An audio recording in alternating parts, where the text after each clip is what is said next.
Hello दोस्तों, नमस्कार। कैसे हो सभी।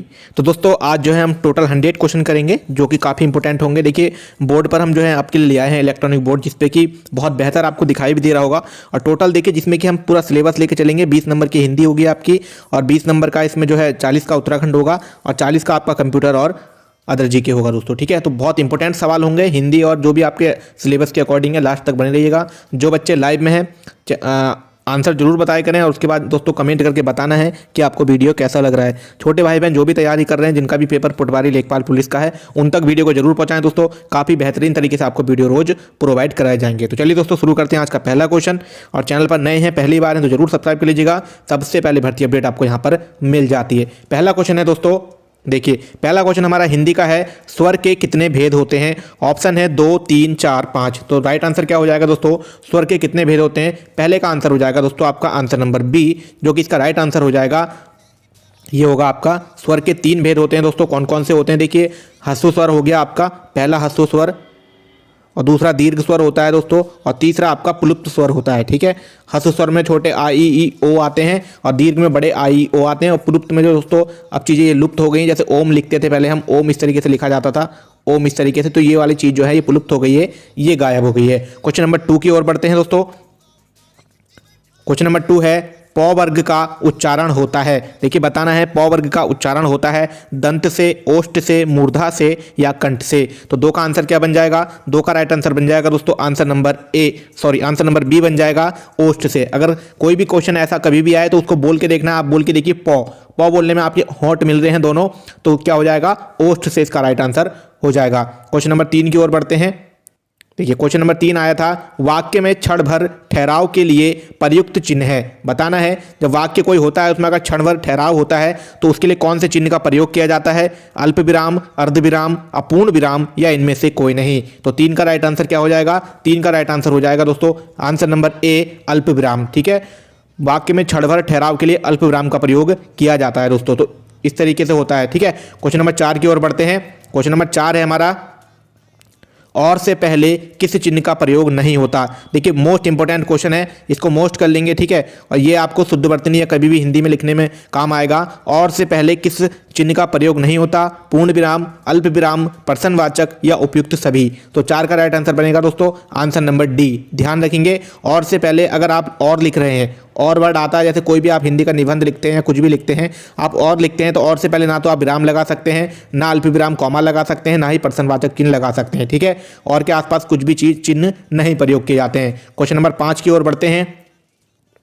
क्वेश्चन नंबर 5 है दोस्तों, सूर्योदय शब्द का संधि विग्रह क्या होगा? देखिए सूर्योदय का संधि विच्छेद करना है आपको। ऑप्शन ए है सूर्य प्लस उदय, बी है सूर्यो प्लस उदय, सी है सूर्य प्लस उदय, और डी है सूर्य प्लस उदय। तो राइट आंसर क्या हो जाएगा 5 का राइट आंसर हो जाएगा दोस्तों आंसर नंबर आपका ए, सूर्य प्लस उदय हो जाएगा दोस्तों। देखिए इसमें बन जाएगी आपकी दीर्घ संधि, और प्लस उ बराबर बड़ा ई बन जाएगा। ठीक है, सूर्योदय। क्वेश्चन नंबर 6 की ओर बढ़ते हैं। क्वेश्चन नंबर 6 है, उत्कृष्ट शब्द का विलोम क्या है? तो उत्कृष्ट शब्द का विलोम क्या होगा? अपकर्ष, निकृष्ट, विकर्ष, डी है विकृत। तो जल्दी से बताएंगे आंसर क्या होगा 6 का राइट आंसर हो जाएगा आपका उत्कर्ष का विलोम होता है दोस्तों आपका, उत्कर्ष का राइट आंसर हो जाएगा दोस्तों आपका आंसर नंबर 6 का बी, निकृष्ट। ठीक है, उत्कृष्ट का निकृष्ट हो जाएगा। अगर उत्कर्ष होता, देखिए उ तो क र सो, ठीक है, इस तरीके से उत्कर्ष होता तो उसका हो जाता दोस्तों क्या? अपकर्ष। तो ध्यान रखेंगे उत्कृष्ट जो होता है उत्कृष्ट का हो जाता है निकृष्ट। ठीक है, क्वेश्चन नंबर बढ़ते हैं 7 की ओर। क्वेश्चन नंबर 7 है, निम्नलिखित में से कौन सा शब्द शुद्ध है? देखिए शुद्ध वर्तनी बतानी है, यूकेएसएससी का सिलेबस है। अकॉर्डिंग टू दोस्तों ऐसे ही क्वेश्चन आपको देखने को मिलेंगे। तो पहला ऑप्शन है अभिषेक, अभिषेक, अभिषेक, अभिषेक। तो इनमें से कौन सा सही लिखा है बताना है। तो 7 का राइट आंसर क्या हो जाएगा? 7 का राइट आंसर हो जाएगा आपका आंसर नंबर ए, अभिषेक जो है पहला वाला सही लिखा है, बाकी दोस्तों ये तीनों गलत लिखे हुए हैं। शुद्ध वर्तनी पे भी आपको ध्यान रखना है, फ्री के नंबर मिल जाते हैं। क्वेश्चन नंबर 8 की ओर बढ़ते हैं। क्वेश्चन नंबर 8 कहता है, निम्नलिखित में विदेशज शब्द बताना है। देखिए हमेशा ही क्वेश्चन आते हैं, कभी विदेशज पूछता है, कभी देशज पूछता है। ठीक है, तो आपको बताना है मोर, चिड़िया, जूता, या आलपिन। तो 8 का राइट आंसर क्या होगा? 8 का राइट आंसर होगा दोस्तों आंसर नंबर डी, आलपिन जो है विदेशज शब्द है दोस्तों, ध्यान रखेंगे। क्वेश्चन नंबर 9 की ओर बढ़ते हैं। क्वेश्चन नंबर 9 है, यथाविधि का उत्तर बताइए। देखिए वन वर्ड पूछा गया है, क्वेश्चन को सिर्फ घुमाया गया है, ठीक है।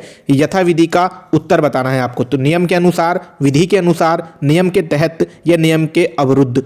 तो 9 का राइट आंसर क्या बनेगा? 9 का राइट आंसर बनेगा आंसर नंबर बी, ठीक है। विधि के अनुसार जब कोई काम होता है तो दोस्तों उसको कहा जाता है यथा विधि, ठीक है। तो याद रखेंगे विधि के अनुसार यथा विधि, ये वन वर्ड में आ जाएगा आपके। क्वेश्चन नंबर 10 की ओर बढ़ते हैं। उम्मीद है दोस्तों वीडियो पसंद आ रहा होगा, क्वालिटी भी अच्छी लग रही होगी और समझ में भी आ रहा होगा। अगर आ रहा है तो कमेंट दोस्तों जरूर करना, जितने भी बच्चे जुड़े हुए हैं।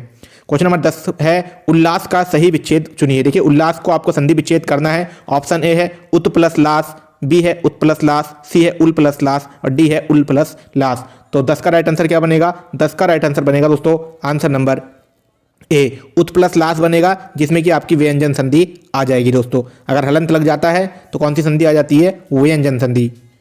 क्वेश्चन नंबर 11 की ओर बढ़ते हैं। क्वेश्चन नंबर 11 कहता है मोहन नहीं आने वाला है, यह किस प्रकार का वाक्य है? देखिए क्वेश्चन हमेशा आते हैं ऐसे भी, मोहन नहीं आने वाला है, यह किस प्रकार का वाक्य है? ऑप्शन ए है आज्ञावाचक, बी है संदेहवाचक, सी है स्वीकारात्मक और डी है नकारात्मक। तो 11 का राइट आंसर क्या बनेगा? 11 का राइट आंसर बन जाएगा दोस्तों आपका आंसर नंबर डी, ठीक है। नकारात्मक हो जाएगा, पहचान हो जाती है नहीं से। जहाँ पे भी किसी वर्ड में नहीं आ जाता है तो दोस्तों वो नकारात्मक शब्द हो जाते हैं, ठीक है। अगर यहाँ पर मोहन आने वाला होता तो ये हो जाता आपका स्वीकारात्मक या आज्ञा या सकारात्मक, ठीक है।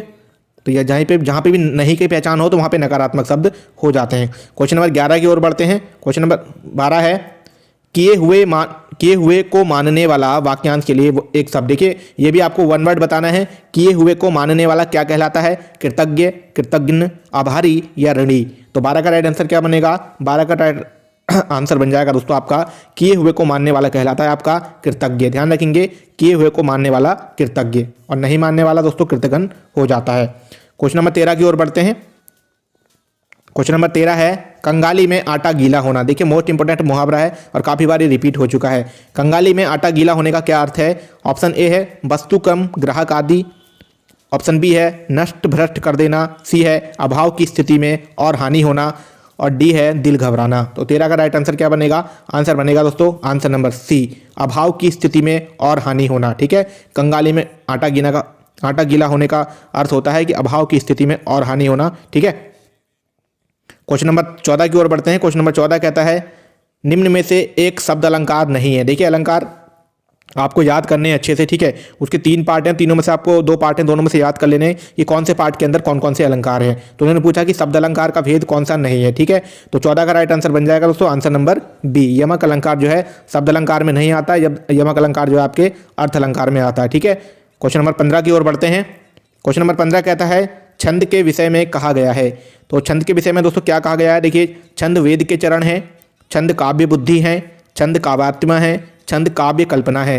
तो 15 का राइट आंसर क्या बनेगा? देखिए 15 का राइट आंसर बनेगा आपका आंसर नंबर सी जो है इसका राइट होगा, छंद काव्यात्मा है, ठीक है। ध्यान रखेंगे छंद जो है काव्यात्मा है और यूकेएसएससी में आए हुए सवाल हैं ये हिंदी वाले। क्वेश्चन नंबर 16 की ओर बढ़ते हैं।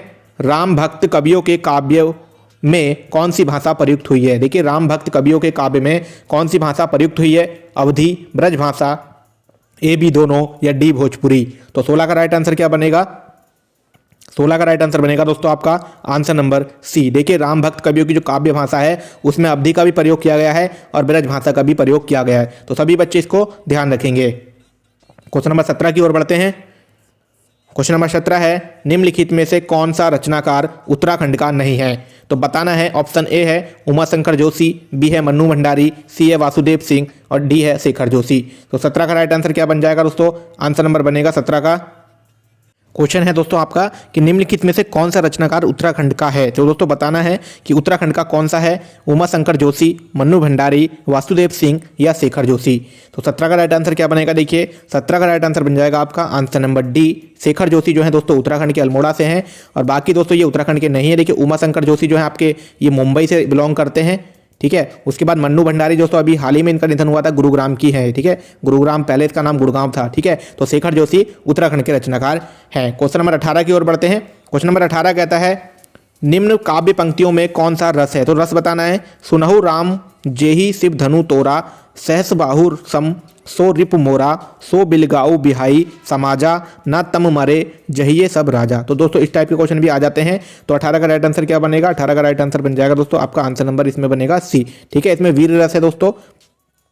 क्वेश्चन नंबर 19 की ओर बढ़ते हैं। देखिए क्वेश्चन नंबर 19 जो है बहुत इंपॉर्टेंट है और बार बार रिपीट करता है इसको आयोग। क्वेश्चन नंबर पूछता है कि राजभाषा संबंधी संविधान के अनुच्छेद हैं। देखिए राजभाषा जो है कौन से अनुच्छेद में है? ऑप्शन ए है 343 से 51, 340 से 48, 341 से 53, 342 से 54। तो ऑप्शन आंसर क्या बन जाएगा? 19 का राइट आंसर बनेगा आंसर नंबर ए। 343 से 351 में जो है दोस्तों हिंदी भाषा का उल्लेख है। क्वेश्चन नंबर 20 की ओर बढ़ते हैं। क्वेश्चन नंबर 20 कहता है उसने कहा था कहानी के रचनाकार। देखिए मोस्ट इंपोर्टेंट सवाल है, सभी बच्चे इसको याद रख लेंगे। उसने कहा था कहानी के रचनाकार 10th की किताब से उठाया हुआ सवाल है। ठीक है, इसका आंसर क्या बनेगा? ऑप्शन है चंद्र शर्मा गुलेरी, बंग महिला, जयशंकर प्रसाद, डी है निराला। तो 20 का राइट आंसर बन जाएगा दोस्तों आपका आंसर नंबर ए। ठीक है, चंद्र शर्मा गुलेरी की है। ठीक है, रचना चंद्र शर्मा गुलेरी की है, उसने कहा था। तो दोस्तों 20 क्वेश्चन आपके हिंदी के कंप्लीट हो गए। उम्मीद है दोस्तों सभी सवाल अच्छे लगे होंगे। क्वेश्चन नंबर अब बढ़ते हैं उत्तराखंड की तरफ। तो दोस्तों पहला क्वेश्चन है उत्तराखंड का कि उत्तराखंड का प्रेमचंद कहा जाता है। मोस्ट इंपोर्टेंट सवाल है दोस्तों, एग्जाम में आने लायक है। उत्तराखंड का प्रेमचंद किसे कहा जाता है? ऑप्शन ए है रमेश को, बी है विद्यासागर नौटियाल, सी गिरिराज शाह, डी यशोधर मठपाल। तो राइट आंसर क्या बनेगा दोस्तों? उत्तराखंड का प्रेमचंद किसको कहा जाता है? पहले का राइट आंसर बन जाएगा आपका answer number B, Vidyasagar Nautiyal. सभी बच्चे नए बच्चे याद रखेंगे, उत्तराखंड का प्रेमचंद विद्यासागर नौटियाल को कहा जाता है। क्वेश्चन नंबर 2 की ओर बढ़ते हैं। क्वेश्चन नंबर 2 है उत्तराखंड सरकार का सचिवालय स्थित है। तो बताना है जो उत्तराखंड सचिवालय है दोस्तों कहां पर स्थित है? देहरादून, हरिद्वार, नैनीताल या पौड़ी गढ़वाल। तो 2 का आंसर क्या बन जाएगा? 2 का आंसर बनेगा दोस्तों आंसर नंबर ए। उत्तराखंड सचिवालय देहरादून में है दोस्तों, जिसका नाम किसके नाम पर रखा गया है? APJ अब्दुल कलाम के नाम पे। ठीक है, ध्यान रखेंगे APJ अब्दुल कलाम के नाम पर उनका उत्तराखंड सचिवालय का नाम रखा गया है। क्वेश्चन नंबर 3 की ओर बढ़ते हैं। क्वेश्चन नंबर 3 कहता है घटोत्कच मंदिर व हिडम्बा मंदिर कहाँ स्थित है? तो सभी को बताना है दोस्तों घटोत्कच मंदिर व हिडम्बा मंदिर कहाँ स्थित है? उत्तरकाशी में, चंपावत में, टिहरी में, इनमें से कोई नहीं। तो 3 का राइट आंसर बनेगा आपका आंसर नंबर बी। ठीक है, याद रखेंगे घटोत्कच मंदिर जो है आपकी हिडम्बा मंदिर जो है आपके चंपावत जिले में स्थित है। क्वेश्चन नंबर 4 की ओर बढ़ते हैं। क्वेश्चन नंबर 4 है विलियम डॉलर ग्रास किस फसल का नाम है? इंपोर्टेंट सवाल है, सभी लोग याद रखेंगे। विलियम डॉलर ग्रास किस फसल का नाम है? ऑप्शन है मंडुवा, बी है कौड़ी, सी है झंगोरा और डी है धान। तो 4 का राइट आंसर बनेगा आंसर नंबर सी। ठीक है, याद रखेंगे 4 का आंसर बनेगा सी। झंगोरा का नाम है को कहते हैं William dollar grass. Question number 5 की ओर बढ़ते हैं। क्वेश्चन नंबर 5 कहता है खलंगा किस जनपद में स्थित है? देखिए इंपोर्टेंट है, एग्जाम में पूछा गया है। खलंगा किस जनपद में स्थित है? Option A Dehradun, B Rudraprayag, C Tehri और डी इनमें से कोई नहीं। तो 5 का राइट आंसर बनेगा आंसर नंबर ए। ठीक है, खलंगा जो है आपके देहरादून में स्थित है। क्वेश्चन नंबर 6 की ओर बढ़ते हैं। क्वेश्चन नंबर 6 कहता है किस नदी का जल देवताओं को नहीं चढ़ाया जाता है? ऑप्शन ए है पिंडर नदी, बी है गौरी नदी, सी है यमुना नदी और डी है नंदाकिनी नदी। तो 6 का राइट आंसर क्या बन जाएगा? 6 का राइट आंसर बनेगा दोस्तों आंसर नंबर डी। ध्यान रखेंगे सभी बच्चे, नंदाकिनी नदी का नदी का जल जो है देवताओं को नहीं चढ़ाया जाता है, नंदाकिनी। क्वेश्चन नंबर 7 की ओर बढ़ते हैं। क्वेश्चन नंबर 7 कहता है उत्तराखंड में किस स्थान से रंग संस्कृति जुड़ी हुई है? तो बताना है कि उत्तराखंड में किस स्थान से रंग संस्कृति जुड़ी हुई है? दारमा घाटी, पिंडर घाटी, नीति घाटी या इनमें से कोई नहीं। तो 7 का राइट आंसर क्या बन जाएगा दोस्तों? 7 का राइट आंसर बन जाएगा आपका आंसर नंबर ए है। ठीक है, दारमा घाटी जो है रंग संस्कृति से जुड़ी हुई है। क्वेश्चन नंबर 8 की ओर बढ़ते हैं। क्वेश्चन नंबर 8 कहता है गढ़वाल का हुमायूं किसे कहा जाता है? तो इंपोर्टेंट सवाल है, ऐसे क्वेश्चन भी एग्जाम में आ जाते हैं। सुदर्शन शाह को, नरेंद्र शाह को, मानवेंद्र शाह को, प्रद्युमन शाह को। तो 8 का राइट आंसर क्या बनेगा? 8 का राइट आंसर बनेगा दोस्तों आपका answer number D, Pradyuman Shah को गढ़वाल का हुमायूं कहा जाता है। ध्यान रखेंगे सभी बच्चे। क्वेश्चन नंबर 9 की ओर बढ़ते हैं। क्वेश्चन नंबर 9 कहता है उत्तराखंड नन्ही दुनिया कल्याणकारी संस्था के संस्थापक कौन है? उत्तराखंड नन्ही दुनिया कल्याणकारी संस्था के संस्थापक कौन है? Option A Ashu Satvika Goyal, B Shanti Thakur, C Divya Rawat और डी कबूतरी देवी। तो 9 का राइट आंसर क्या बनेगा? 9 का राइट आंसर बनेगा दोस्तों आपका आंसर नंबर ए। सभी बच्चे इसको याद रखेंगे, नए बच्चे भी पुराने बच्चे भी। आशु सात्विका गोयल, उत्तराखंड नन्ही दुनिया कल्याणकारी संस्था के संस्थापक। क्वेश्चन नंबर 10 की ओर बढ़ते हैं। क्वेश्चन नंबर 10 कहता है गढ़वाल का तुगलक किसे कहा जाता है? Option A Shyam Shah, B Narendra Shah, C Pratap Shah, D Pradyuman Shah. तो 10 का राइट आंसर क्या बन जाएगा दोस्तों? गढ़वाल का तुगलक किसे कहा जाता है? आंसर नंबर ए श्याम शाह। सभी बच्चे याद रखेंगे, गढ़वाल का तुगलक श्याम शाह को कहा जाता है। क्वेश्चन नंबर 11 की ओर बढ़ते हैं। क्वेश्चन नंबर 11 कहता है सर्वाधिक ग्लेशियर स्थित हैं। तो बताना है कि सर्वाधिक ग्लेशियर किस जिले में स्थित हैं? चमोली में, पिथौरागढ़ में, टिहरी में या दिल्ली में। तो 11 का राइट आंसर क्या बनेगा? 11 का बन जाएगा आपका आंसर नंबर ए। ठीक है, जो सर्वाधिक ग्लेशियर हैं दोस्तों वो आपके चमोली जनपद में स्थित हैं। क्वेश्चन नंबर 12 की ओर बढ़ते हैं। क्वेश्चन नंबर 12 है उत्तराखंड की ग्लेशियर लेडी कहा जाता है। ऑप्शन है शांति ठाकुर, बी है दिव्या रावत, सी है वंदना शिवा और डी है इनमें से कोई नहीं। तो 12 का राइट आंसर क्या बनेगा दोस्तों? उत्तराखंड की ग्लेशियर लेडी किसे कहा जाता है? 12 का राइट आंसर बनेगा आपका आंसर नंबर ए। ठीक है, शांति ठाकुर। तो सभी बच्चे याद रखेंगे, उत्तराखंड की ग्लेशियर लेडी कहा जाता है शांति ठाकुर को। क्वेश्चन नंबर 13 की ओर बढ़ते हैं। क्वेश्चन नंबर 13 कहता है उत्तराखंड के किस जनपद में गढ़ तांगली दर्रा है? ठीक है, उत्तराखंड के किस जनपद में गढ़ तांगली दर्रा स्थित है? टिहरी में, उत्तरकाशी में, पिथौरागढ़ में या चमोली में। तो 13 का राइट आंसर क्या बनेगा? 13 का राइट आंसर बनेगा दोस्तों आपका आंसर नंबर बी। ठीक है, याद रखेंगे, उत्तरकाशी जनपद में गढ़ तांगली दर्रा स्थित है। क्वेश्चन नंबर 14 की ओर बढ़ते हैं। क्वेश्चन नंबर 14 कहता है डोबरा चाटी पुल किस जनपद में स्थित है? वर्तमान में इस क्वेश्चन को दोस्तों पूछा गया किसी एग्जाम में, हाल ही में शायद पूछा गया है, वीडियो में शायद। ठीक है, डोबरा चाटी पुल की जो है ऊंचाई पूछी गई थी। तो ऑप्शन है चमोली, रुद्रप्रयाग, देहरादून या टिहरी। तो 14 का राइट आंसर क्या बनेगा? 14 का राइट आंसर बनेगा answer number D. Tehri Garhwal में है दोस्तों डोबरा चाटी पुल, याद रखेंगे नए बच्चे। क्वेश्चन नंबर 15 की ओर बढ़ते हैं। क्वेश्चन नंबर 15 कहता है 2018 में किस शहर में पहली बार इलेक्ट्रॉनिक बस चलाई गई है? देहरादून में, रुद्रप्रयाग में, हरिद्वार में या श्रीनगर में। तो 15 का राइट आंसर क्या बनेगा? 15 का राइट आंसर बनेगा दोस्तों आपका आंसर नंबर ए देहरादून में। क्वेश्चन नंबर 16 की ओर बढ़ते हैं। उम्मीद है दोस्तों वीडियो पसंद आ रहा होगा। गुरना माता का मंदिर किस जनपद में स्थित है? ऑप्शन है टिहरी में, चमोली में, पिथौरागढ़ में या बागेश्वर में। तो बताना है सभी बच्चों को गुरना माता का मंदिर किस जनपद में स्थित है। तो 18 का राइट आंसर बनेगा दोस्तों आपका आंसर नंबर ए। ठीक है, यह आपका टिहरी गढ़वाल में स्थित है। क्वेश्चन नंबर 19 की ओर बढ़ते हैं।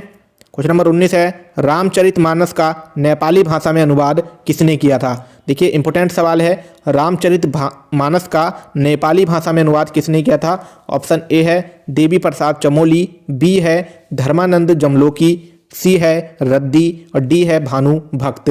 तो 17 का राइट आंसर क्या बन जाएगा दोस्तों? 17 का राइट आंसर बनेगा आपका आंसर नंबर डी। ठीक है, भानु भक्त। जो भी पुराने और नए बच्चे हैं इसको याद रखेंगे। क्वेश्चन नंबर 18 की ओर बढ़ते हैं। क्वेश्चन नंबर 18 कहता है गढ़ी किस जनपद में स्थित है? गढ़ी किस जनपद में स्थित है? तो नैनीताल में, पौड़ी में, अल्मोड़ा में या रुद्रप्रयाग में।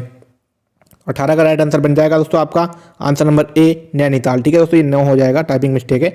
नैनीताल में जो है आपके गढ़ी स्थित है। क्वेश्चन नंबर 19 की ओर बढ़ते हैं। क्वेश्चन नंबर 19 कहता है बाबा रामदेव का वास्तविक नाम क्या है?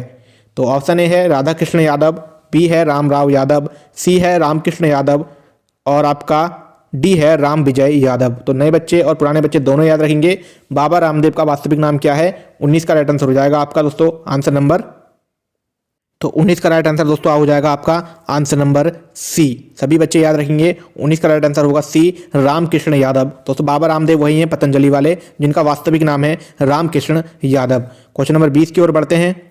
क्वेश्चन नंबर 20 कहता है गढ़वाल का स्विट्जरलैंड किस बुग्याल को कहा जाता है? इंपॉर्टेंट सवाल है, रिपीट होता रहता है क्वेश्चन एग्जाम में बार बार। गढ़वाल का स्विट्जरलैंड किस बुग्याल को कहा जाता है? ऑप्शन है ओली, बी है चौपता बुग्याल, सी है हरकीदून और डी है चौमासी बुग्याल। तो 20 का राइट आंसर क्या बनेगा दोस्तों? 20 का राइट आंसर बन जाएगा दोस्तों आपका आंसर नंबर बी। चौपता बुग्याल को क्या है? गढ़वाल का स्विट्जरलैंड कहा जाता है दोस्तों। और ये बुग्याल दोस्तों आपका रुद्रप्रयाग जनपद में स्थित है। तो सभी बच्चे याद रखेंगे चौपता और हरकीदून आपका उत्तरकाशी में है। ठीक है, ध्यान रखेंगे ओली आपका चमोली में है। और स्विट्जरलैंड किसको कहा जाता है? चौपता बुग्याल को। क्वेश्चन नंबर 21 की ओर बढ़ते हैं। क्वेश्चन नंबर 21 कहता है सबसे कम अनुसूचित जाति वाला जनपद कौन सा है? तो बताना है सबसे कम अनुसूचित जाति एससी, देहरादून, हरिद्वार, चंपावत, इनमें से कोई नहीं। तो 21 का राइट आंसर क्या बनेगा? 21 का राइट आंसर बनेगा दोस्तों आपका आंसर नंबर। तो दोस्तों सबसे कम अनुसूचित जाति वाला जनपद कौन सा हो जाएगा? आंसर होगा दोस्तों इसका आपका 21 का आंसर बनेगा आपका आंसर नंबर सी, चंपा। वो ध्यान रखेंगे सबसे कम जो है चंपावत है और दोस्तों सबसे अधिक में आपका हरिद्वार आ जाएगा। ठीक है, तो ध्यान रखेंगे सबसे कम अनुसूचित जाति वाला जनपद जो है चंपावत है और सबसे अधिक में आपका हरिद्वार है। क्वेश्चन नंबर 22 की ओर बढ़ते हैं। क्वेश्चन नंबर 22 कहता है, देखिए मोस्ट इंपोर्टेंट सवाल है, वन एवं पंचायत प्रशिक्षण अकादमी किस स्थान पर स्थित है? देखिए जो आपकी पटवारी, अगर आप पटवारी लेखपाल बनेंगे तो दोस्तों आपका जो है ट्रेनिंग सेंटर है वन एवं पंचायत प्रशिक्षण अकादमी किस स्थान पर है? तो 22 का राइट आंसर क्या बनेगा? 22 का राइट आंसर बनेगा दोस्तों आपका आंसर नंबर ए। ठीक है, हल्द्वानी में जो है आपका वन एवं पंचायत प्रशिक्षण अकादमी स्थित है। क्वेश्चन नंबर 23 की ओर बढ़ते हैं। क्वेश्चन नंबर 23 कहता है, उर्वशी श्री विद्या शक्तिपीठ कहाँ स्थित है? तो बताना है उर्वशी श्री विद्या शक्तिपीठ कहाँ स्थित है? बद्रीनाथ में, केदारनाथ में, हरिद्वार में या रुद्रप्रयाग में? तो 23 का राइट आंसर क्या बनेगा? 23 का राइट आंसर बनेगा आपका आंसर नंबर ए। ठीक है, ध्यान रखेंगे उर्वशी श्री विद्या शक्तिपीठ बद्रीनाथ में है, जो कि आपके चमोली जनपद के अंतर्गत आता है। क्वेश्चन नंबर 24 देखते हैं, तीर्थराज किसे कहते हैं? ऑप्शन ए है बागेश्वर, हरिद्वार, देहरादून, जोशीमठ। तो 24 का आंसर क्या बन जाएगा? 24 का आंसर बनेगा दोस्तों आपका आंसर नंबर ए। ठीक है, तीर्थराज किसको कहा गया है? बागेश्वर जनपद को।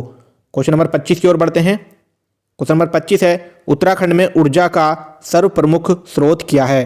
तो बताना है आपको। ऑप्शन है प्राकृतिक गैस, जल विद्युत, भूतापीय ऊर्जा, तापीय ऊर्जा। तो 25 का राइट आंसर क्या बनेगा? 25 का राइट आंसर बनेगा दोस्तों आंसर नंबर बी। ठीक है, जल विद्युत है दोस्तों। उत्तराखंड में ऊर्जा का सर्वप्रमुख स्रोत क्या है? जल विद्युत, क्योंकि सबसे अधिक यहाँ पर बिजली उत्पादन किया जाता है। क्वेश्चन नंबर 26 की ओर बढ़ते हैं। क्वेश्चन नंबर 26 कहता है, कब टिहरी जनपद से उत्तरकाशी व पौड़ी जनपद से चमोली बनाए गए? देखिए इंपॉर्टेंट सवाल है, कब टिहरी जनपद से, ठीक है, टिहरी जनपद से उत्तरकाशी, पौड़ी जनपद से चमोली बनाया गया? तो 26 का राइट आंसर क्या बनेगा? 26 का राइट आंसर बनेगा दोस्तों आंसर नंबर सी। ठीक है, तो आपको मालूम होना चाहिए चमोली कब बना था दोस्तों? 1960 में बना था। क्वेश्चन नंबर देखिए इसमें ऐसा हो जाएगा, देखिए टिहरी जो है आपका 1949 में बन गई थी टिहरी की स्थापना। उसके बाद उत्तरकाशी, देखिए पौड़ी तो 1840 में बन गया था आपका। ठीक है, उत्तरकाशी जो है आपका ये बना 1960 में और आपका चमोली भी बना 1960 में। ठीक है, ध्यान रखेंगे टिहरी से बना है आपका उत्तरकाशी और जो है इसको एक बार रिपीट कर देते हैं। देखिए टिहरी से आपका उत्तरकाशी बना है 1960 में और पौड़ी से आपका चमोली बना है 1960 में। ठीक है, उम्मीद है समझ में आ गया होगा। टिहरी जो बना था दोस्तों 1949 में बन गया था। ठीक है, और पौड़ी जो बना था आपका 1840 में बन गया था। क्वेश्चन नंबर 27 की ओर बढ़ते हैं। क्वेश्चन नंबर 27 कहता है, निम्न में से कौन जौनसारी गायक हैं? देखिए बताना है कि जौनसारी गायक कौन सा है इनमें से? अनिल बिष्ट, गणेश वीरान, चंद्र सिंह राही, जगतराम वर्मा। तो 27 का राइट आंसर क्या बनेगा? 27 का राइट आंसर बनेगा आपका आंसर नंबर डी। ठीक है, जगतराम वर्मा जो है जौनसारी गायक हैं। क्वेश्चन नंबर 28 की ओर बढ़ते हैं। क्वेश्चन नंबर 28 कहता है, गढ़वाल राइफल्स का गठन कब किया गया? देखिए गढ़वाल राइफल्स का गठन कब किया गया बताना है। 5 मई 1885, 5 मई 1886, 5 मई 1887 या 5 मई 1889। तो 28 का राइट आंसर बनेगा आपका आंसर नंबर सी। तो ध्यान रखेंगे सभी बच्चे, 5 मई 1887 में गढ़वाल राइफल्स का गठन किया गया। क्वेश्चन नंबर 29 की ओर बढ़ते हैं। क्वेश्चन नंबर 29 है, उत्तराखंड में चंद्रबदनी स्थान किस जनपद में स्थित है? बताना है कि चंद्रबदनी कहाँ पर है? रुद्रप्रयाग में, देहरादून में, टिहरी में या उत्तरकाशी में? तो 29 का राइट आंसर बनेगा दोस्तों आंसर नंबर बी। ठीक है, चंद्रबदनी जो है आपके देहरादून जनपद में स्थित है। क्वेश्चन नंबर 30 की ओर बढ़ते हैं। थल केदार स्थित है, बताना है थल केदार स्थित है चमोली में, टिहरी में, पिथौरागढ़ में या चंपावत में? तो 30 का राइट आंसर बनेगा आपका आंसर नंबर सी। थल केदार जो है दोस्तों आपका पिथौरागढ़ में है। क्वेश्चन नंबर 31 की ओर बढ़ते हैं। क्वेश्चन नंबर 31 कहता है, गढ़वाल का काला पानी नामक स्थान किस जिले में स्थित है? तो ऑप्शन है चमोली में, देहरादून में, पिथौरागढ़ में या पौड़ी में? तो 31 का राइट आंसर बनेगा आपका आंसर नंबर सी। ठीक है, गढ़वाल का काला पानी नामक स्थान आपके पिथौरागढ़ जनपद में 31 स्थित है। 31 का बनेगा answer number C. Question number 32 की ओर बढ़ते हैं। क्वेश्चन नंबर 32 कहता है, निम्न में श्रीदेव सुमन का मूल नाम क्या था? देखिए ये क्वेश्चन यूकेएसएससी द्वारा बहुत बार रिपीट हो चुका है, तो इसको सभी बच्चे याद रखेंगे। ठीक है, श्रीदेव सुमन का मूल नाम क्या था? ऑप्शन है रामपाल बडोनी, श्रीदत्त बडोनी, रामकृष्ण यादव या रामदत्त बडोनी। तो 32 का राइट आंसर बनेगा आपका answer number B, Shridatt Badoni. ठीक है, ध्यान रखेंगे, ये क्वेश्चन काफ़ी बार एग्जाम में पूछा गया है, श्रीदत्त बडोनी। क्वेश्चन नंबर 33 की ओर बढ़ते हैं। क्वेश्चन नंबर 33 है आपका, कस्तूरी मृग निम्न में से किस स्थल पर पाया जाता है? ऑप्शन है केदारनाथ, फूलों की घाटी, उत्तरकाशी या उपयुक्त सभी। तो 33 का राइट आंसर क्या बनेगा? आंसर नंबर बन जाएगा आपका डी। ठीक है, कस्तूरी मृग जो है आपका केदारनाथ में भी पाया जाता है, फूलों की घाटी में भी और उत्तरकाशी में भी। क्वेश्चन नंबर 34 की ओर बढ़ते हैं। क्वेश्चन नंबर 34 कहता है, केदारनाथ वन्य जीव विहार की स्थापना कब की गई है? तो केदारनाथ वन्य जीव विहार की स्थापना आपको बतानी है 1972, 1973, 1974 या 1975। तो 34 का राइट आंसर क्या बनेगा? Answer number A. ठीक है, केदारनाथ की आपकी 1972 में की गई है। क्वेश्चन नंबर 35 की ओर बढ़ते हैं। क्वेश्चन नंबर 35 कहता है, गढ़वाल का स्वर्ग द्वार किसे कहते हैं? तो गढ़वाल का स्वर्ग द्वार किसे कहा जाता है? ऑप्शन ए हर की पौड़ी, पौड़ी गढ़वाल, केदारखंड, डी या गढ़वाल। तो 35 का राइट आंसर बनेगा आपका आंसर नंबर सी। ध्यान रखेंगे सभी बच्चे, केदारखंड को गढ़वाल का स्वर्ग द्वार कहा गया है। क्वेश्चन नंबर 36 की ओर बढ़ते हैं। क्वेश्चन नंबर 36 है, प्रथम राजा जिसने गढ़वाल पर आक्रमण किया। ठीक है, प्रथम राजा जिसने गढ़वाल पर आक्रमण किया। तो ऑप्शन है लक्ष्मीचंद, कीर्तिचंद, देवीचंद या सोमचंद। तो 36 का राइट आंसर क्या बनेगा दोस्तों? 36 का राइट आंसर बन जाएगा आपका answer number B, Kirtichand. Question number 37 की ओर बढ़ते हैं। देखिए दोस्तों, अब जो है आपका अदर जी के स्टार्ट होगा। अब जो है दोस्तों आपका अदर जी के चलेगा। लगभग आपने 20 क्वेश्चन हिंदी के किए हैं और 36 क्वेश्चन उत्तराखंड के किए हैं। अब हम करेंगे लगभग 45 से 50 क्वेश्चन, जिसमें कि आपका होगा आपका कंप्यूटर और अदर जी के। ठीक है, और कुछ क्वेश्चन उत्तराखंड के भी मिक्स होंगे। तो 21वां क्वेश्चन चलेंगे हिंदी के बाद से, भारत में किस विश्वविद्यालय को हरित क्रांति का अग्रदूत माना गया है? तो ऑप्शन ए है इंदिरा गांधी कृषि विश्वविद्यालय रायपुर, गोविंद बल्लभ पंत कृषि विश्वविद्यालय पंतनगर, चौधरी चरण सिंह कृषि विश्वविद्यालय हरिद्वार हिसार या इनमें से कोई नहीं। तो 21 का राइट आंसर क्या बनेगा दोस्तों? वेरी इंपॉर्टेंट सवाल है, सभी को याद होना चाहिए। तो 21 का राइट आंसर बन जाएगा आपका आंसर नंबर बी। ठीक है, गोविंद बल्लभ पंत कृषि विश्वविद्यालय पंतनगर को भारत में कृषि विश्वविद्यालय को हरित क्रांति का अग्रदूत माना गया है। क्वेश्चन नंबर 22 की ओर बढ़ते हैं। क्वेश्चन नंबर 22 कहता है, 1994 में किसे राष्ट्रीय साहसिक पुरस्कार से सम्मानित किया गया था? तो ऑप्शन है सुमन कुटियाल, डॉक्टर हर्षवंती बिष्ट, चंद्रप्रभा एतवाल या इनमें से कोई नहीं। परीक्षा वाणी का क्वेश्चन है, सभी को याद होना चाहिए। तो 22 का राइट आंसर बन जाएगा आपका आंसर नंबर सी। ठीक है, चंद्रप्रभा एतवाल को 1994 में राष्ट्रीय साहसिक पुरस्कार से सम्मानित किया जा चुका है, चंद्रप्रभा एतवाल। क्वेश्चन नंबर बढ़ते हैं 23 की ओर। क्वेश्चन नंबर 23 कहता है, भारत के सुरक्षा सलाहकार कौन है? तो भारत के सुरक्षा सलाहकार बताने हैं। ऑप्शन है शिव सिंह नेगी, विनोद रावत, अजीत डोभाल, केसी पंत। तो 23 का राइट आंसर क्या बन जाएगा? 23 का राइट आंसर बन जाएगा दोस्तों आपका answer number C, Ajit Doval. Question number 24 की ओर बढ़ते हैं। क्वेश्चन नंबर 24 कहता है, भारत में चुनाव आयोग ने कब ईवीएम इलेक्ट्रॉनिक वोटिंग मशीन का प्रयोग शुरू किया था? ठीक है, कब इलेक्ट्रॉनिक वोटिंग मशीन का आयोग प्रारंभ किया था? ठीक है, तो 24 का राइट आंसर क्या बनेगा? 1999 में, 1992 में, 1995 में, इनमें से कोई नहीं। तो 24 का राइट आंसर बन जाएगा दोस्तों आपका आंसर नंबर ए बनेगा। 1999 में ईवीएम इलेक्ट्रॉनिक वोटिंग मशीन का आविष्कार प्रयोग शुरू किया था। क्वेश्चन नंबर 25 की ओर बढ़ते हैं। क्वेश्चन नंबर 25 कहता है, दंगल फिल्म जीवन पर किसके आधारित है? ठीक है, तो दंगल फिल्म जो थी किसके जीवन पर आधारित है? ऑप्शन है युवराज देसाई, साक्षी मलिक, महावीर सिंह फोगाट या डी इनमें से कोई नहीं। ये क्वेश्चन जो है आपके यूकेएसएससी के एग्जाम में पूछे गए हैं दोस्तों, उन्हीं को मैं लाया हूं क्योंकि इंपॉर्टेंट है। यूकेएसएससी जो रिपीट बहुत क्वेश्चन करता है। तो 25 का राइट आंसर क्या बनेगा? 25 का राइट आंसर बन जाएगा आपका answer number C, Mahavir Singh Phogat के जीवन पर आधारित है दंगल फिल्म। क्वेश्चन नंबर 26 की ओर बढ़ते हैं। क्वेश्चन नंबर 26 है, ग्रीन हाउस गैसें सम्मिलित करती हैं। तो ग्रीन हाउस गैसें क्या सम्मिलित करती हैं? Carbon dioxide, methane, nitrous oxide या उपयोग सभी। तो 26 का राइट आंसर बनेगा आंसर नंबर डी। ठीक है, ग्रीन हाउस गैसों में दोस्तों देखिए CO2 भी होता है और मीथेन भी होता है, CH4 बोलते हैं मीथेन को। ठीक है, और नाइट्रस ऑक्साइड भी होता है, तो उपयोग सभी इसका आंसर हो जाएगा।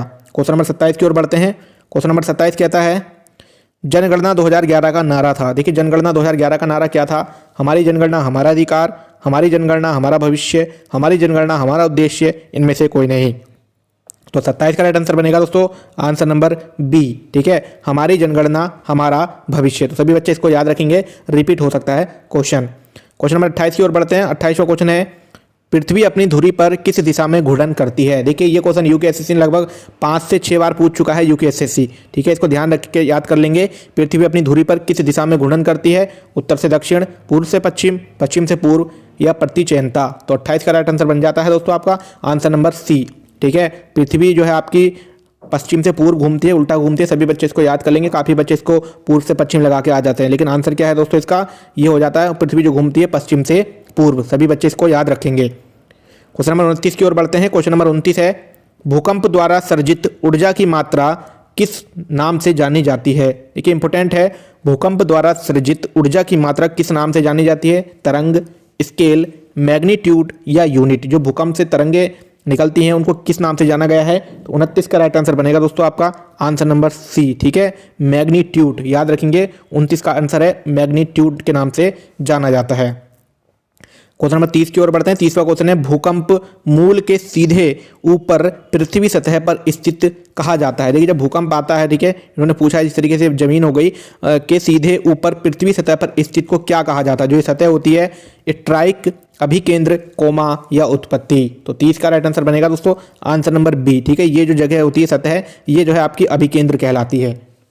क्वेश्चन नंबर 31 की ओर बढ़ते हैं। क्वेश्चन नंबर 31 कहता है, पृथ्वी के भीतर का वह बिंदु जहां भूकंप की उत्पत्ति होती है किस नाम से जाना जाता है। देखिए पृथ्वी के भीतर वह बिंदु, देखिए जैसे जिस हिसाब से इसको ये हो जाएगी, तो उसमें पूछा कि वह बिंदु जहां पे भूकंप की उत्पत्ति होती है किस नाम से जाना जाता है। कोमा, उत्पत्ति, फोकस या अभिकेंद्र। तो 31 का राइट आंसर बनेगा आंसर नंबर सी।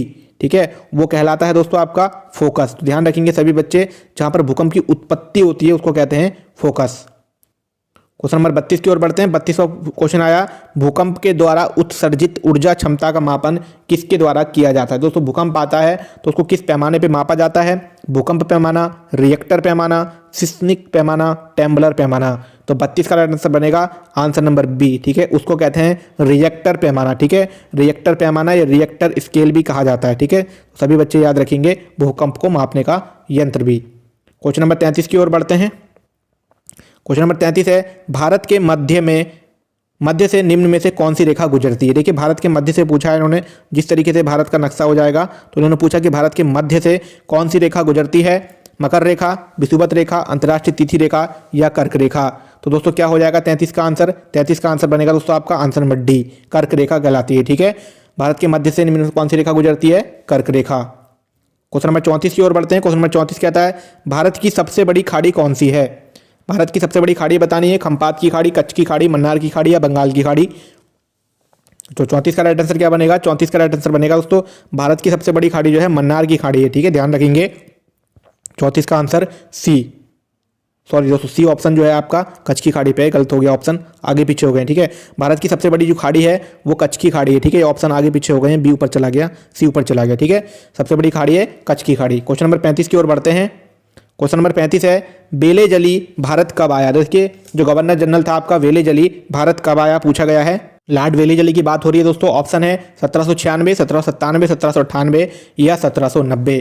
तो 35 का राइट आंसर क्या बन जाएगा दोस्तों। 35 का राइट आंसर बनेगा आपका आंसर नंबर सी। ठीक है, ये आया था आपका 1798 में और काफ़ी कुछ इसने किया है। 98 से लगभग ये 5 तक रहा था। ठीक है, लॉर्ड वेलेजली।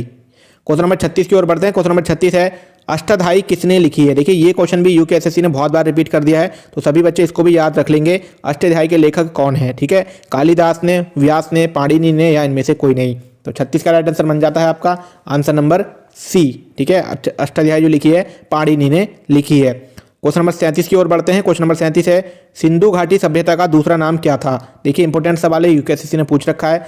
हड़प्पा संस्कृति, मोहनजोदड़ो संस्कृति, मेसोपोटामिया की सभ्यता या मिस्र की सभ्यता। तो 37 का राइट आंसर बन जाएगा दोस्तों आपका आंसर नंबर ए। ठीक है, सिंधु सभ्यता का दूसरा नाम था हड़प्पा संस्कृति। क्वेश्चन नंबर 38 की ओर बढ़ते हैं। 38वां क्वेश्चन है, मौर्य साम्राज्य की राजधानी कहाँ थी। तो मौर्य साम्राज्य की राजधानी कहाँ थी। ऑप्शन है तक्षशिला में, उज्जैन में, स्वर्णगिरी में या पाटलिपुत्र में। तो 38 का राइट आंसर बन जाएगा दोस्तों आपका आंसर नंबर डी। ठीक है, मौर्य साम्राज्य की राजधानी जो थी आपकी पाटलिपुत्र में थी। क्वेश्चन नंबर 39 की ओर बढ़ते हैं। क्वेश्चन नंबर 39 है, अकबर का शासनकाल जाना जाता है। तो बताना है अकबर का शासनकाल जाना जाता है उदारता का युग, सहिष्णुता का युग, ए बी दोनों या इनमें से कोई नहीं। तो 39 का राइट आंसर क्या बनेगा, 39 का राइट आंसर बन जाएगा दोस्तों आपका आंसर नंबर सी। ठीक है, अकबर का जो शासनकाल जाना जाता है, देखिए उदारता का युग भी जाना जाता है और सहिष्णुता का युग भी जाना जाता है। क्वेश्चन नंबर 40 की ओर बढ़ते हैं। देखिए ये जो भी सवाल है मैं अदर जीके का आपको करवा रहा हूँ, ये यूकेएससी के एग्जाम में आए हुए हैं, तो आपको ध्यान रखने हैं। क्वेश्चन नंबर 40 कहता है गुरु नानक का जन्म कहाँ हुआ था। तो ऑप्शन है पटना में, तलवंडी में, पकपटन में, या इनमें से कोई नहीं। तो 40 का राइट आंसर बन जाता है दोस्तों आपका आंसर नंबर बी। ठीक है, गुरु नानक का जन्म तलवंडी में हुआ था। ठीक है, तलवंडी ग्राम में। क्वेश्चन नंबर 41 की ओर बढ़ते हैं। क्वेश्चन नंबर 41 है MS वर्ड 2007 में पेज सेटअप का उपयोग किया जाता है। देखिए इस तरीके से ये पेज हो गया। इन्होंने पूछा कि MS वर्ड 2007 में पेज सेटअप का उपयोग किया जाता है मार्जिन सेट करने के लिए, कॉलम सेट करने के लिए, पेज साइट सेट करने के लिए, उपयोग सभी। तो 41 का आंसर क्या बनेगा, 41 का आंसर बन जाएगा आपका आंसर नंबर डी बन जाएगा। ठीक है, मार्जिन देखो क्या होता है, देखिए हमारा पेज है, जैसे कि हमने कोई पेज बनाया, ठीक है, इस तरीके से पेज होता है कंप्यूटर में। इन्होंने पूछा कि मार्जिन सेट करने के लिए, ठीक है, तो इसको मार्जिन सेट करते हैं कि इसको बॉर्डर, इसका बॉर्डर कैसे रखना है या इसकी साइडें कैसे रखनी है। कॉलम सेट करने के लिए अगर आपने टेबल बनाई है तो उसको सेट करने के लिए, ठीक है, पेज साइज सेट करने के लिए कि A4 रखना है, A3 रखना है, या आपको किस टाइप का भी पेज रखना है। तो इस तरीके से जो है इसका आंसर डी हो जाएगा।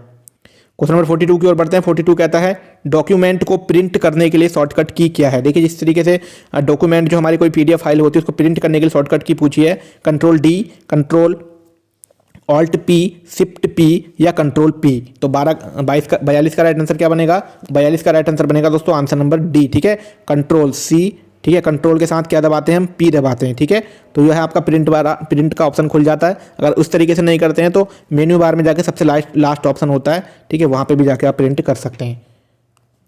क्वेश्चन नंबर 43 की ओर बढ़ते हैं। क्वेश्चन नंबर 43 है MS वर्ड में विभिन्न पत्रों वाले एक पत्र की कई बनाने के लिए उपयोग किया जाता है। ठीक है, जैसे कि आप उन्हें लिफाफा तैयार करना है MS वर्ड से, किसी को लेटर भेजना है, इन्होंने बोला है कि MS वर्ड में विभिन्न पत्रों वाले एक पत्र की, ठीक है, इसमें एक पता लिख देते हैं जहाँ पे हम एड्रेस लिखते हैं, कई बनाने वालों को किया जाता है कि किसका उपयोग किया जाता है, मल्टीपल, ऑप्शन है मल्टीपल मर्ज का, मल्टीपल का, या मेल मर्ज का, या कोई नहीं। तो 43 का आंसर क्या बनेगा, 43 का आंसर बन जाता है आंसर नंबर सी। ठीक है, मेल मर्ज का प्रयोग करते हैं दोस्तों, जो कि एक ही उसको कर देते हैं तो उस पर सभी को चले जाता है मेल की बात चल रही है।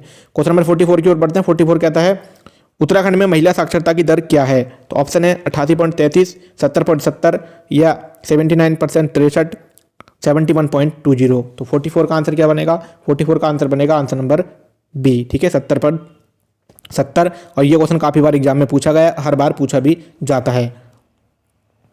क्वेश्चन नंबर 45 की ओर बढ़ते हैं। क्वेश्चन नंबर 45 कहता है अंडू के लिए शॉर्टकट कमांड क्या है। देखिए कोई भी चीज़ है अगर हमने लिखी है, जैसे कि लेटर है हमारा MS वर्ड का पेज, हमने इसमें कोई चीज़ लिखी है अंडू के लिए, ठीक है, अगर हमसे धोखे से कट हो गया, डिलीट हो गया, कुछ भी छेड़छाड़ कर दी तो उसको बैक जाने के लिए बोलते हैं। ठीक है, बैक, अंडू का मतलब बैक से ही होता है कि हमने जो भी काम किया है उसको हम वापस लाना चाहते हैं, जैसे डिलीट हुई फोटो वापस लाना चाहते हैं, उसी हिसाब से अंडू बोलते हैं। तो कंट्रोल P, कंट्रोल D, या कंट्रोल Z, या कंट्रोल A। तो 45 का आंसर क्या बनेगा, 45 का आंसर बनेगा आपका आंसर नंबर सी। ठीक है, ये आपका कंट्रोल Z दबाओगे तो अंडू हो जाता है। ठीक है, कंट्रोल Z दबाओगे तो आपका अंडू हो जाएगा, डिलीट हुई चीज़ वापस आ जाएगी, और Y दबाने से दोस्तों वो, ठीक है, रीडू हो जाती है। तो क्वेश्चन नंबर 46 की ओर बढ़ते हैं। क्वेश्चन नंबर 46 है सुमित्रा नंदन पंत, ये सुमित्रा होगा, सुमित्रा नंदन पंत को ज्ञानपीठ पुरस्कार दिया गया। ठीक है, तो सुमित्रा नंदन पंत को ज्ञानपीठ पुरस्कार दिया गया। तो ऑप्शन है 1905 में, 1968 में, 1973 में, या 1975 में। तो राइट आंसर क्या हो जाएगा, 46 का राइट आंसर बन जाएगा दोस्तों आपका आंसर नंबर बी। ठीक है, उनको मिला था दोस्तों 1968 में, सुमित्रा नंदन पंत को ज्ञानपीठ पुरस्कार कब मिला, 1968 में। तो दोस्तों आज के जो है 46 ये सवाल किए, उसके अलावा हमने हिंदी की, उसके अलावा उत्तराखंड GK के 36 सवाल किए। ठीक है, तो कुल मिलाकर काफ़ी सवाल हमने आज किए हैं। अगर वीडियो अच्छा लगा तो लाइक शेयर कमेंट करिएगा। बाकी चैनल पर पहली बार जरूर सब्सक्राइब कर लीजिएगा। डेली आपको 100 सवाल किस टाइप के चाहिए कमेंट जरूर करिएगा। मिलते हैं नेक्स्ट वीडियो में, धन्यवाद।